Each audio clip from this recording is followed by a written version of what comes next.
Jesus, amém. Ainda de pé, recebamos o pastor Valmir. Tá ligado.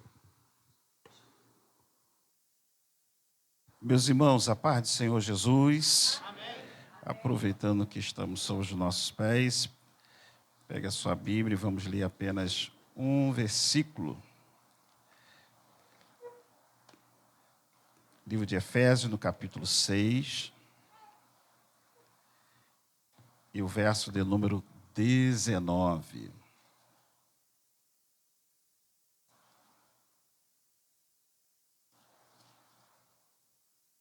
Livro de Efésios, no capítulo 6, e o verso de número 19. Todos encontraram? Amém. E por mim, para que seja dada, no abrir da minha boca, a palavra com confiança, para fazer notório o mistério do Evangelho. Os irmãos, por favor, repitam o mesmo versículo, por favor. 3, 1, 2, 3. E por mim, para que me seja dada, no abrir da minha boca, a palavra com confiança, para fazer notório o mistério do Evangelho. Amém, meus irmãos. Podem assentar. Quero louvar a Deus pela vida do pastor Moisés, que mais uma vez nos confia o seu púlpito para estar aqui ministrando a palavra de Deus. Louvar a Deus pela vida dessa igreja abençoada, que tem abraçado esse propósito maravilhoso do mês de janeiro, esses primeiros dias do ano, está clamando a Deus, está intercedendo ao Senhor, para que todos os anos, todos os meses deste ano, sejam meses abençoados por Deus. Quero louvar a Deus pela vida dos meus companheiros que estão comigo aqui. Fico mais tranquilo, né? Retaguarda. Pela vida do Pedro, pela vida de todos que estão aqui.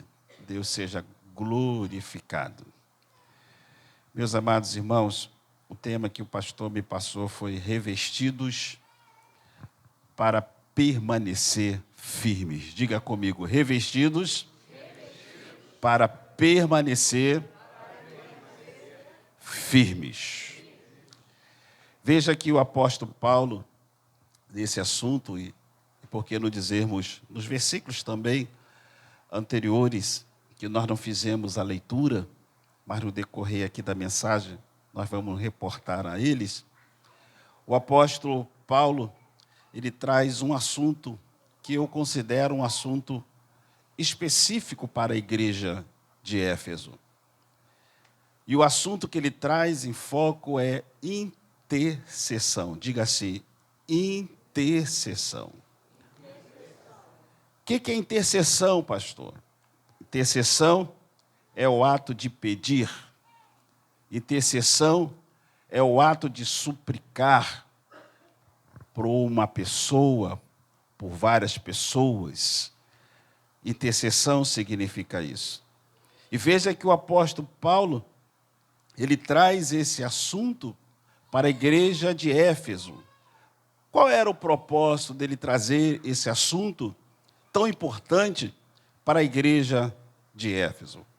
A importância dele trazer esse assunto para a igreja de Éfeso é que ele queria que a igreja continuasse na proclamação do Evangelho com ousadia, já que eles estavam em face de perseguição.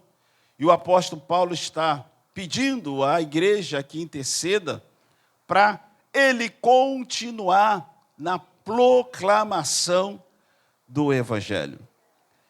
E sem oração, eu digo, não tem resultado. A oração é aquela que abre portas que estão fechadas. Oração, ela atinge os céus. E aquilo que está trancado, aquilo que está fechado, ele se abre pelo poder do nome do Senhor Jesus Cristo.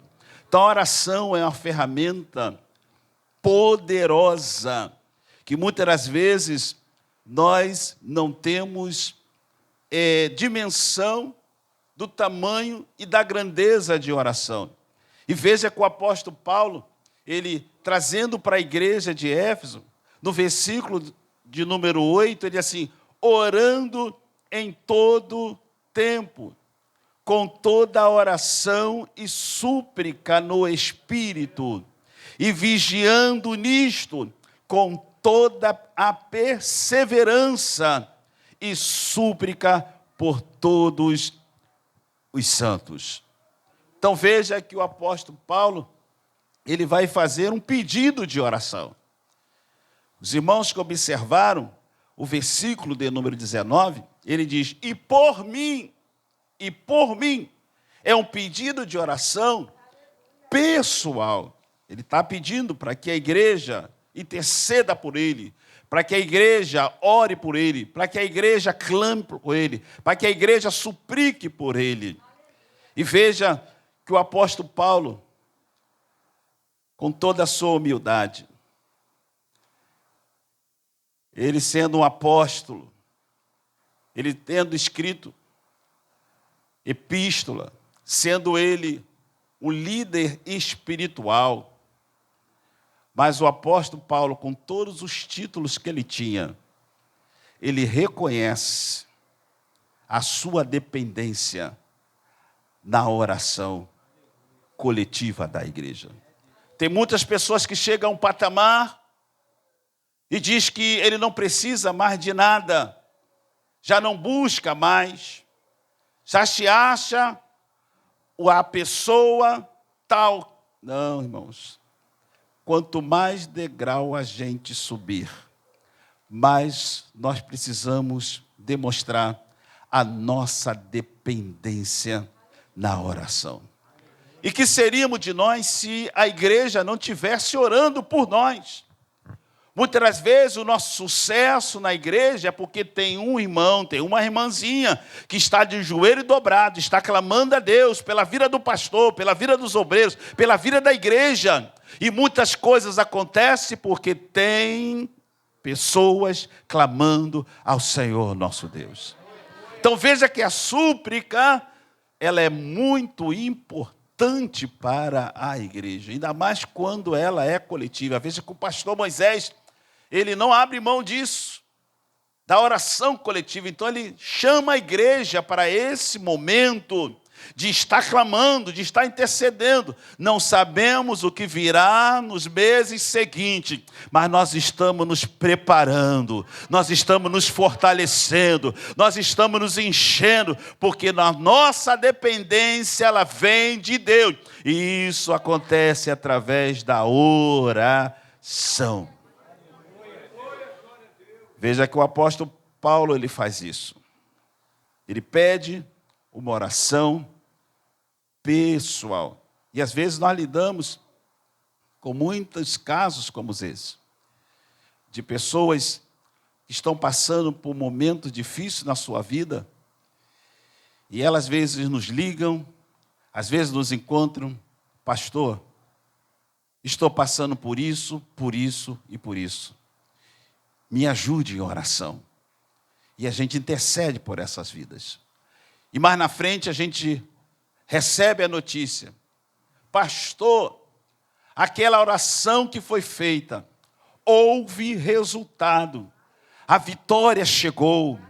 O mal foi embora. E hoje eu estou aqui livre para glorificar o nome do nosso Deus. Interessante que semana passada, a minha esposa, ela estava ansiosa para que trocasse o sofá da sua casa. Já tinha mais de 10 anos esse sofá. E ela: eu não aguento mais sentar nesse sofá. O sofá está muito baixo. Olha a minha dificuldade para levantar nesse sofá. Eu falei: espera um pouco, espera mais um pouco. E aí, o meu sobrinho, peso pesado, ele foi lá visitar a gente. E aí, tudo bem, maravilha. Aí no final, vamos tirar uma foto. Aí ele sentou no braço do sofá. E aí eu peguei, fui sentado. Ah, meu irmão, o sofá quebrou. E a minha esposa deu aquele grito, glória a Deus! Ou seja, eu vou ter um sofá novo. A oração dela foi ouvida. A oração dela foi atendida. E aí nós fomos para comprar o sofá. Rodamos várias lojas. Escolhe aqui, escolhe ali. Nada agradando. Não quero esse. Não, já tira. E até que a gente chegou numa loja e ela bateu os olhos. É esse que eu quero. Falei, amém, seja feita a sua vontade. Você orou para isso, então é esse o sofá. E aí, irmãos, na hora da negociação,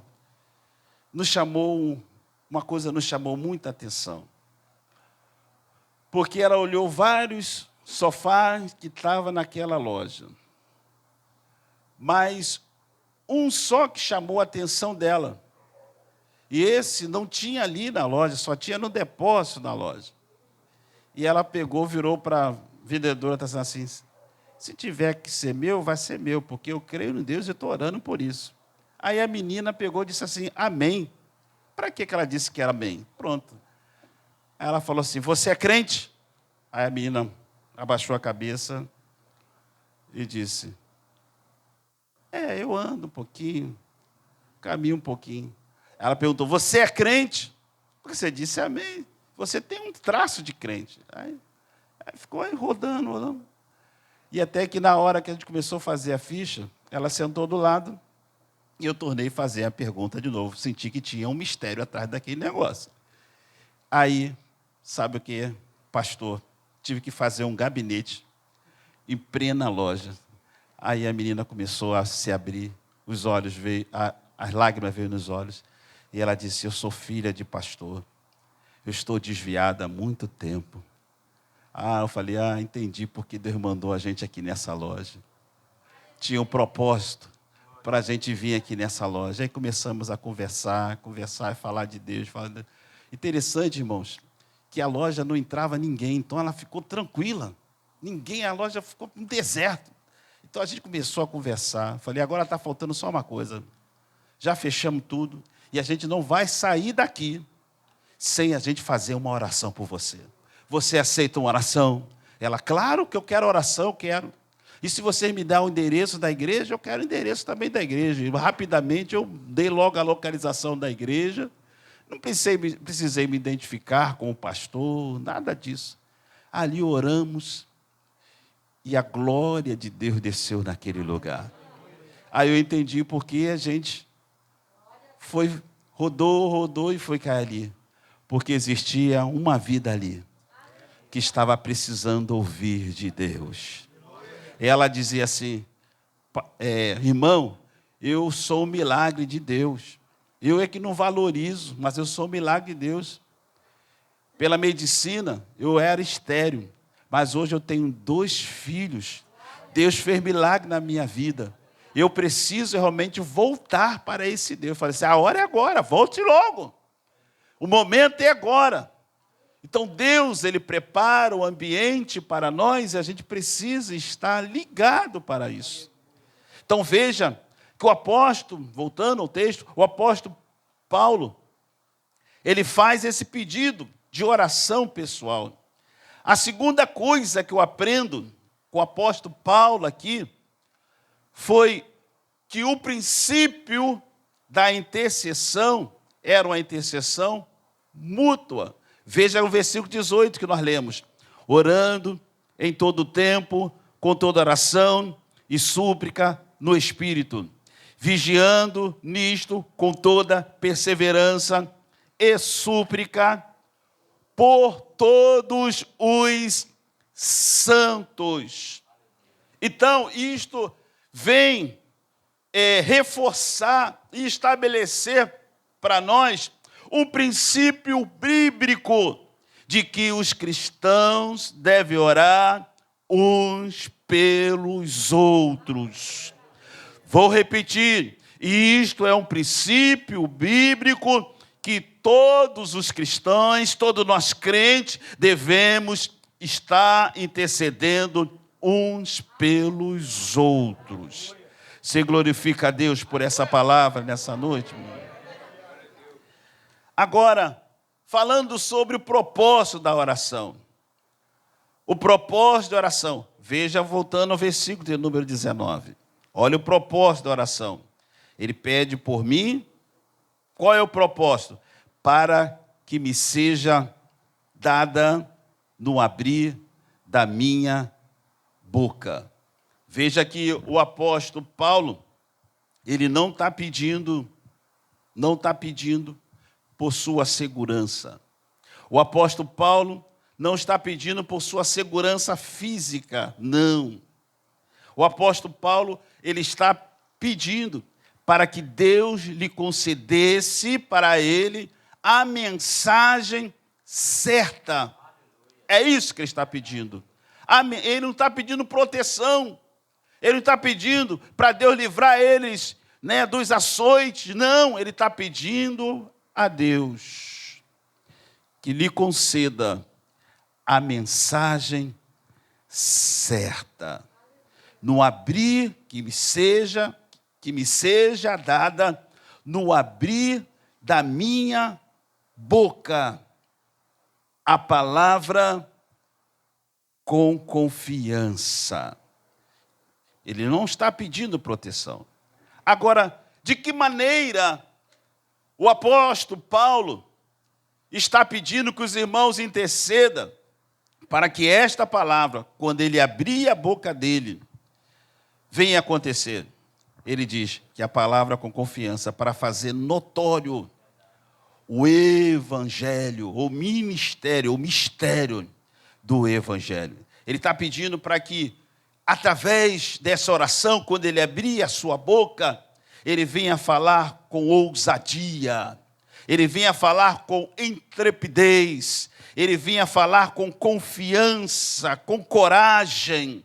E é isso que nós precisamos orar a Deus quando a gente ministra a uma pessoa, quando nós ministramos na casa de Deus, quando nós ministramos na nossa vizinhança, quando nós ministramos no nosso trabalho, que a palavra que sair da nossa boca seja uma palavra que saia com intrepidez, com confiança, com coragem e com ousadia, porque nós sabemos o que estamos falando, porque Deus está nos dando a capacidade através do Espírito Santo de Deus. Agora, qual era o conteúdo da mensagem?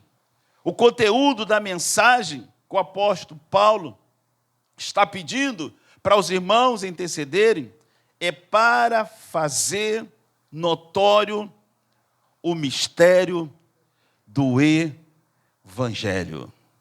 Para fazer notório o mistério do Evangelho. Isso que ele está falando. Aqui ele está se referindo à verdade da salvação, que está em Cristo Jesus. E ele traz para nós o exemplo de que nós precisamos pregar o Evangelho para que as pessoas entendam realmente a necessidade de Deus e para que elas venham também compreender o poder transformador do Senhor Jesus Cristo. Então, por isso que a mensagem que o apóstolo Paulo, o conteúdo da mensagem do apóstolo Paulo é para fazer notório o mistério do Evangelho. Irmãos, muitas das vezes, como já aconteceu comigo isto, Deus está ministrando. Isso aconteceu quando eu pastoreava por 2 vezes na Assembleia de Deus ali da Guiraré, que passei ali 20 anos e alguns meses pastoreando aquela igreja. E ministrando a palavra de Deus, e Deus exatamente começou a falar comigo sobre as armaduras que exatamente estão descritas aqui no livro de Efésios. Revestivos de toda a armadura de Deus, para que possais estar firmes contra as astutas ciladas do diabo. Porque não temos que lutar contra carne, mas sim contra os principados, contra as potestades, contra os príncipes das trevas destes séculos, e contra as hortes espirituais das maldades nos lugares celestiais. E ministrando esta palavra, e Deus começou a me reportar sobre as armas do crente. E eu fui falando sobre as armas. E em determinado momento, eu falei que a nossa arma, a nossa luta, ela não é carnal, mas ela é espiritual. Mas conforme eu ia falando esta palavra, ela soava no ouvido de uma pessoa que eu nem tinha percebido que essa pessoa estava dentro daquele templo. Estava ali dentro ouvindo aquela palavra. E eu dizia assim: vem trocar agora a sua arma pela arma do calibre 60. Não sabia que aquela pessoa... E aí, vem, tenha coragem, vem. E aí, daqui a pouco, levanta um senhor e vem na frente. E ele baixinho falou assim: eu estou aqui com a pistola aqui. O que eu faço? O senhor está falando para eu largar a arma, mas eu não posso. Não tem como. Eu estou falando. Aí eu parei e falei: eu estou falando espiritualmente. Se o senhor é um policial, o senhor segue a sua função. Mas eu estou falando aqui espiritualmente. E ele começou a chorar, levantou as suas mãos para Jesus e rendeu. Aquela palavra soou para ele diferente. Eu não sei que mistério, mas soou para ele diferente. Troca a sua arma. Eu não sei o que ele estava fazendo. Eu não sei qual era a sua prática. Mas a palavra soou: troca a sua arma e passa a ter a arma mais poderosa do que qualquer espada de 2 gumes, do que qualquer espada do mal. E aquele homem, ele entendeu o mistério. Depois disso, eu nunca mais vi este homem, mas o mover de Deus aconteceu na vida dele. Estamos falando do conteúdo da mensagem, para fazer notório o mistério do Evangelho, que se refere à verdade da salvação em Cristo. E nós não podemos de forma alguma abrir mão de pregar o Evangelho, para que as pessoas entendam a necessidade de Deus e compreendam o poder transformador que está no Senhor Jesus Cristo. Mas veja, eu quero concluir essa mensagem. O tema é revestidos para permanecer firmes. Revestidos para permanecer firmes.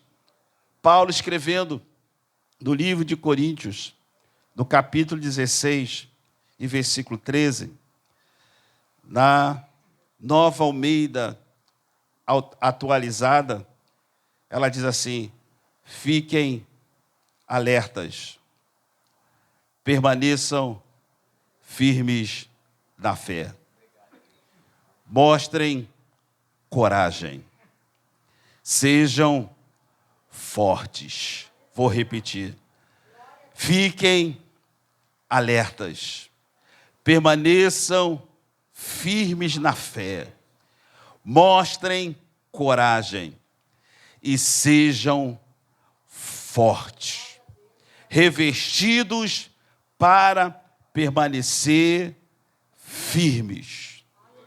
Agora, em que consiste, ou o que é, em que está baseado a nossa fé? E o que é necessário para estar firme? Vou melhorar isso. Em que fé ou crença é necessário para estar firmes? Porque o tema diz: revestidos para permanecer firmes. Em que fé ou crença é necessário estar firmes? A resposta é essa: na fé do poder sobrenatural do Evangelho. Eu preciso estar firme na fé do poder sobrenatural do Evangelho. Por isso que eu não posso desanimar. Por isso que eu não posso correr, fugir, mas eu preciso estar alerta, permanecer firme na fé, mostrar coragem e ser forte. Os fortes estão aqui nessa noite. Levante as suas mãos e dê glórias a Deus. Porque Paulo, ele vai escrever também aos nossos irmãos, em Romanos, no capítulo de número 1, e o verso de número 16, olha o que ele diz: porque não me envergonho do Evangelho de Cristo, pois é poder de Deus para a salvação de todo aquele que crê. De todo aquele que crê. Primeiro o judeu e também do grego. Em outras palavras, reforçando isso, não devemos ser guerreiros que perdem a confiança, não. Que perde a confiança na vitória, não. Nós devemos ser guerreiros que vamos combater, que não vamos correr, mas que nós vamos continuar confiante na vitória, sabendo que através da fé, do poder sobrenatural que há no Evangelho, milagres vão acontecer, coisas grandes vão surgir, através do poder que há no nome do Senhor Jesus Cristo. Você recebe esta palavra nessa noite? E que mais, pastor? E que fé ou crença é necessário para estar firme? Diga comigo assim: na fé.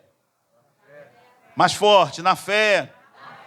Que reconhece a eficácia da oração. Irmãos, eu sempre digo, se um boi, ele soubesse a força que ele tem, ele não deixaria ser dominado pelo homem. E a igreja, se descobrisse a força que ela tem através da oração, ela não deixaria o desânimo, a frieza, a fraqueza, a falta de fé, ela tomar conta dele. Porque o maior está conosco. Nós temos uma arma poderosa, que é a oração. Então nós precisamos, através da fé, reconhecer a eficácia da oração. Nós não podemos ser, como Tiago diz, no capítulo 1, do versículo 5 ao versículo 7, ser como as ondas do mar que é levada de um... Não, irmão, não devemos ser duvidosos. Você ora e você acredita que vai acontecer. Você clama e você crê que vai surgir. Não está vendo nada, mas pela fé, acredite, vai surgir. Daqui a pouco vai surgir um sinal, uma coisa vai surgir. E daqui a pouco isso vai se tornar grande. Isto se chama fé. Então não devemos ser duvidosos. Eu preciso acreditar que através da minha oração, coisas grandes vão acontecer. Estarão reunidos aqui esse mês de janeiro. E os irmãos precisam acreditar, não duvidar. Não foi à toa que o pastor colocou esse tema. Revestidos para permanecer firme. Ao final desta campanha, os irmãos verão resultados do clamor. Os irmãos contemplarão a manifestação de Deus sobre este lugar. Então eu preciso estar revestido, permanecer revestido, firme. E acreditando que Deus, Ele pode. Que Deus é o Senhor. Que Deus, Ele é poderoso. Fiquem alertas. Permaneçam firmes na fé. Mostrem coragem e sejam fortes. A outra coisa que nós precisamos, que é necessário para nós estarmos firmes, é na fé que nós estamos aguardando as promessas, elas virem. Imagine você orar, você clamar e você não acreditar no que você está orando.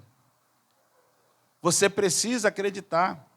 E às vezes eu fico ouvindo a oração de algumas pessoas, é uma oração às vezes duvidosa, não acreditando que realmente que Deus pode ouvir, que Deus pode atender. Mas ore com confiança. Aguarde a promessa. Você orou, você apresentou, você colocou diante de Deus. Agora aguarde o cumprimento daquilo que você clamou e intercedeu. E coisas grandes vão acontecer. E veja que o apóstolo Paulo, ele fecha, voltando ao livro de Efésios, o apóstolo Paulo, ele fecha esse texto e diz que por mim, para que seja dado ao abrir da minha boca a palavra com confiança,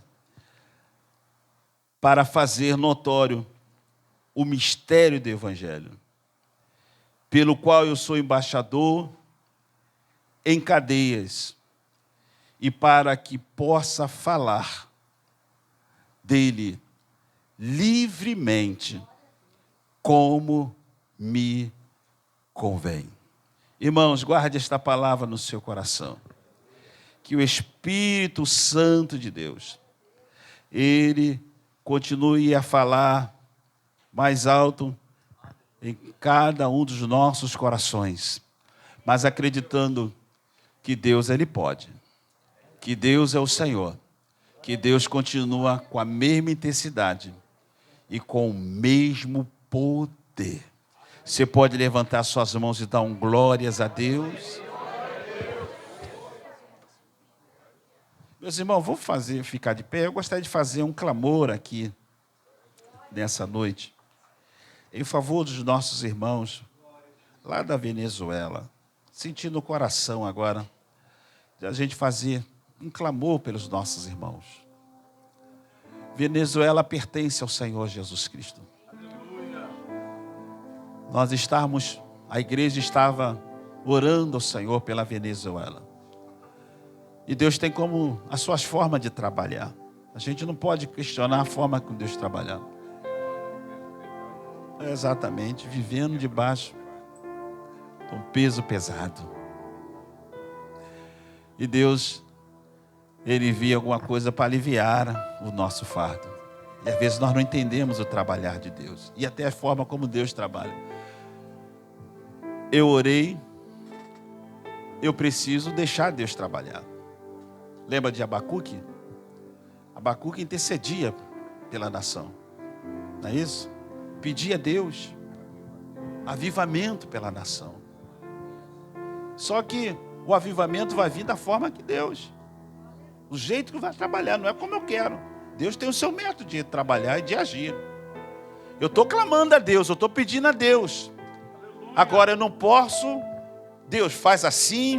Não, o trabalhar é de Deus. Deus é que vai trabalhar do jeito que Ele... E nós damos legalidade para Deus fazer do jeito que Ele quer, da forma que Ele quer, a hora que Ele quer, o momento que Deus, nós damos legalidade a Deus. Não sabe, agora o seu método está nas suas mãos. E Deus faz segundo a sua vontade, que é boa, que é perfeita e que é agradável. E quando nós entendemos isso, que a vontade de Deus ela é boa, é perfeita, é agradável, nós descansamos nele. Então nós vamos fazer esse clamor. Pastor, me permite pedir o pastor Alexandre fazer essa oração. A paz do Senhor, irmãos. Amantíssimo Deus, ó Pai. Ó Deus, Criador dos céus e da terra. Eu tenho a convicção, Senhor, que o Teu Espírito Santo falou profundamente ao coração do Teu ungido, Senhor, para que esse clamor, Senhor, fosse feito aqui nessa noite, Senhor, pelos nossos irmãos, Senhor, pelo nosso ente querido, que estão ali na Venezuela, Senhor. Nós sabemos, Senhor, que Tu tem a Sua forma de trabalhar. Ainda que para muitos, Senhor, o que está acontecendo ali está fora de controle, Pai. Mas eu tenho a certeza, Senhor, que o Senhor não perdeu o controle. E eu tenho a certeza que muitos clamaram, Senhor, para que Tu viesse trazer solução para o povo que ali mora, Senhor. Eu tenho certeza, Senhor, que Teus servos que ali residem, Pai, eles estavam de joelho dobrado, pedindo, Senhor, uma solução, pedindo, Senhor, que Tu viesse, Senhor, socorrer cada um deles, Senhor, porque eles viviam embaixo de jugo, Senhor. Quando eu vejo, Senhor, essa situação, eu vejo quando Tu desceu, Pai querido, ali para falar com Moisés, para levantar Moisés, porque o Senhor falou que ouviu atentamente o grito, o pedido de socorro do Teu povo, Senhor, que estava escravizado lá no Egito, Senhor. E muitos acharam, Senhor, que ia ser de um jeito, mas Tu trabalhou de outra forma, Senhor. Tu deu liberdade para aquele povo que vivia escravizado. E eu tenho a certeza, Senhor, que o tempo de cantar da Venezuela, Senhor, chegou, porque havia homens e mulheres de Deus gritando por socorro, clamando, Senhor, por justiça naquele lugar, Senhor. Eu quero lhe pedir, Senhor, continua a trabalhar naquele lugar, continua a trabalhar naquela nação, continua, Senhor, a dar socorro, a dar ajuda, Senhor. Volte a trazer alegria e contentamento, Senhor, para aquela nação. Senhor, ajuda cada um deles, ó Pai. Resolve aquela causa ali, Senhor, que não haja sofrimento, que não haja, Senhor, perda de vida, Senhor. Ah, Senhor, quantos, Senhor, nós estamos vendo que estão partindo sem a salvação. Mas eu tenho uma certeza que o Seu plano, Senhor, para aquele país, para aquela nação, é um plano excelente, é um plano maravilhoso. Então, Senhor, continua a trabalhar naquele lugar, continua a ouvir o clamor, a oração da Tua igreja, e salva, Senhor, aquela localidade, e traga paz, Senhor, traga contentamento e união para aquele lugar. Assim eu oro e abençoo aquela nação e aquele povo que ali mora, em nome de Jesus, amém. Obrigado. Meus irmãos, aproveitando que vocês estão de pé, Antônio faz